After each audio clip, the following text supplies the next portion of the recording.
Hello and welcome to this week's video on Gimme Shelter Security in Azure. Today we're going to talk about identity management and role-based access control, or RBAC. My name is Dwayne Natwick. I'm an Azure MVP and a cloud training architect for Skill Me Up and Agility. I'm also a Microsoft certified trainer and a regional lead for that program. Feel free to reach out and find me on the social media links provided on this slide.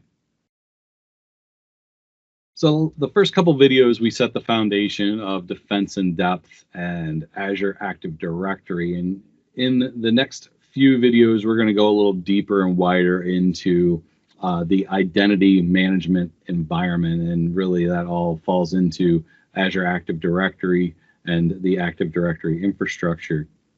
But it all comes down to identity management, role-based access control, and how we go about setting up those roles and those responsibilities within our environment, which is what we're going to talk about today. So what is identity management? We talked about that a little bit with Azure Active Directory, but identity management really does come into play in the on-premises Active Directory, Azure Active Directory, or a combination of the two in a hybrid environment. We'll talk more about hybrid environments in a couple videos as well. But what is that identity? It is made up of the credentials within the environment, and then what those privileges are become that digital identity. So who you are, and what you're utilizing to access that environment, and then what those privileges are, and how you're getting access to what you are authorized to have access to is really what those privileges are.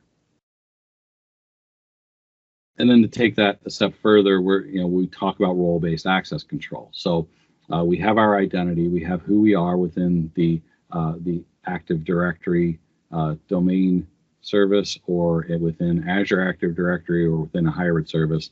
It works very similarly within either of those environments. You have your identity. You're given your dnatwick at mycompany.com as your identity. And then you authenticate using that identity. You provide a password, and hopefully you're providing a multi-factor authentication, which we'll talk about in another video.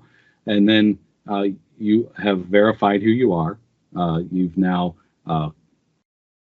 hit that gate of authenticating and being verified who you are in the zero trust model. And now from there, what do I have access to? And that's where the authorization comes into place, and that's where we set up role-based access control.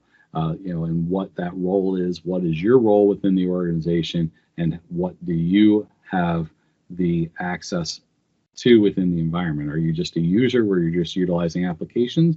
Do you have some level of administrative rights or reader rights within the Azure portal environment to access information or to create resources and things like that?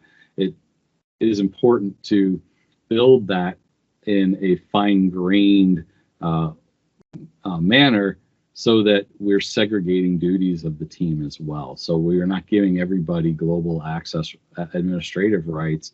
We are looking at our team and looking at what they need to have access to, especially when we're talking about administrators, because as we increase our number of administrators on multiple resources, we're also increasing our attack surface for potential threats and vulnerabilities within our environment. Same goes to within how applications and what applications are accessing and how we're protecting that. If you've looked at my video series on breaking down the network chains, we talked a lot about each of the network services and how those work within that defense in depth posture of what you're protecting within that environment, and having those service principles and having those different levels of security defined, and what we're leaving opened or protecting by closing in terms of ports and doors within our environment, or access rights for applications to access another service. Those are all how those service principles work, and then what those roles are defined and what the boundary of those roles are and how those are assigned within the scope of what that service is. So if you need access to a virtual machine, what kind of access do you need? Do you need owner access? Do you just need where you own and you can delegate and designate additional people to administer those environments and as a contributor?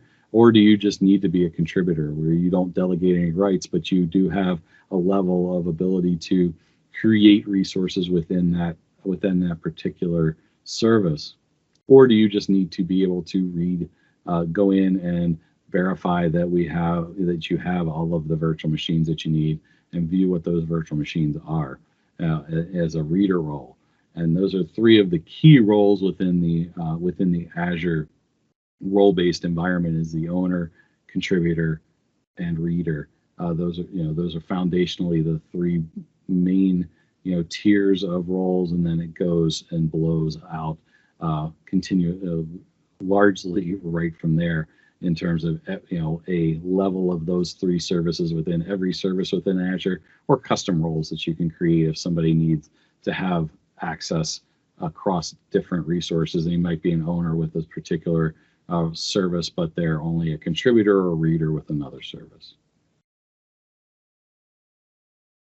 And this kind of goes along with what I was just talking about in terms of the owner, the contributor, and reader, and what those role definitions are, and then the actions or not actions in those roles. And you can go granular between there, where you can see that we talked about the built-in roles of owner, contributor, reader, and then taking that a step further.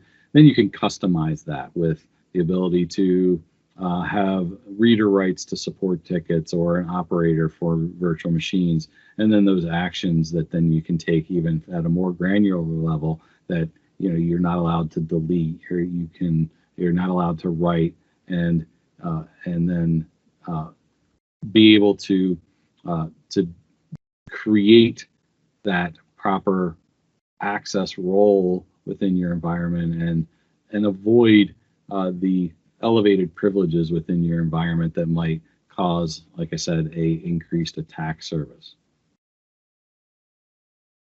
And here's how those role assignments then work. You have your service principal, your user, your application, or hitting and verifying who they are, and then it's authorizing based on that role definition of what then that assignment is, and brings that in there. And then you look at the scope of what that is. Is it a scope from the management group or the subscription level?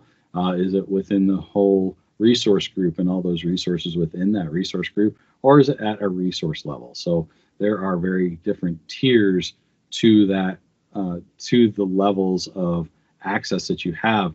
And it's important to understand that it's inherited from the higher level. So if you give that person owner rights to the resource group, they have owner rights of all those resources. So it's important to take those rights and take those down to the service level of what rights they have at what service level, rather than giving them a global level of rights at the subscription or resource group level if that's not what they need.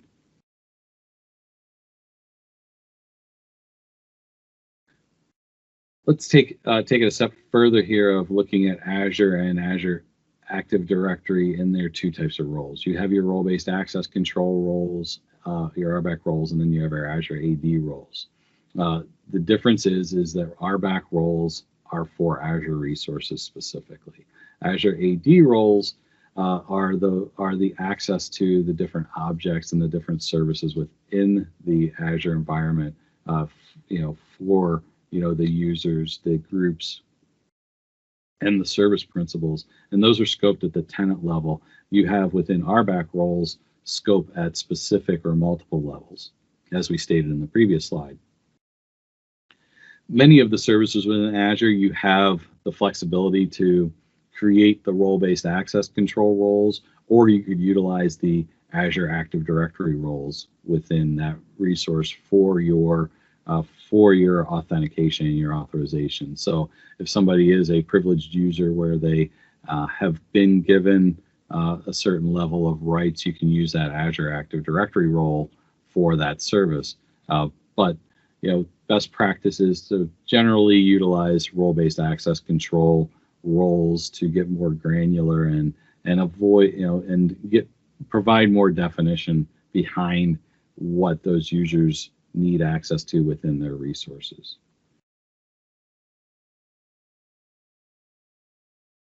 And we can see here just the flow of how role-based access control authentication can go. And you can see, you've got your Azure Active Directory tenant. It's going down, and then they are authenticating within their root management group. It is giving them their role-based access control rights based on that authentication and authorization.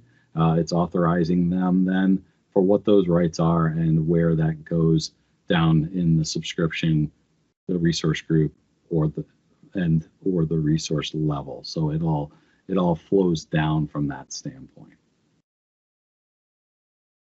And then here is what those roles stand for and what they are within the environment. And I talked about it a little bit briefly, but here are kind of your main roles within your environment within role-based access control: the owner, the reader. And it's important to understand what those are and understand what their rights are and what they have to do. When you're an owner, you're like that administrator level. You have full access to those resources within that definition. So if they're a resource manager, a resource group owner, all the resources within that resource group, as well as that top level resource group service, they have full ownership. They can then delegate and provide others with different roles within that resource group, and they are ultimately that administrator of that service. The contributor is a second tier administrator type role.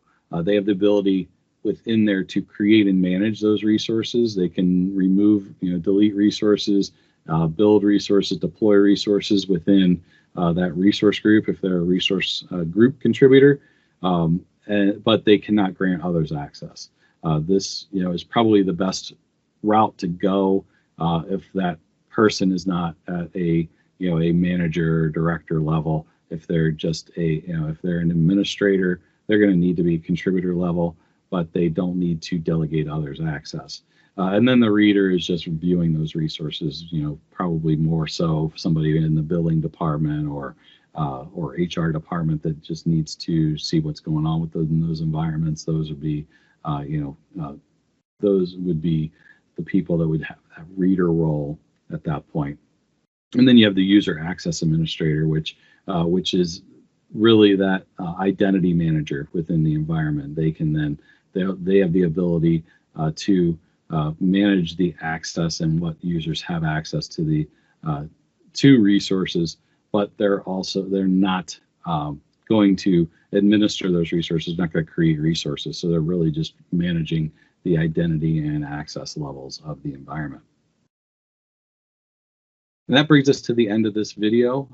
I hope you're enjoying this series so far. We're rolling right along, and we will get into more identity and access management, more advanced services next week as we continue to build upon the identity as the new perimeter and how we're protecting our environment and sheltering our environment within the identity infrastructure.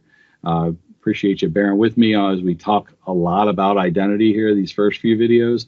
I promise you this whole series is not about just identity, but identity is definitely an important piece to how we are protecting our security environment within our Azure as well as our Microsoft 365 ecosystem.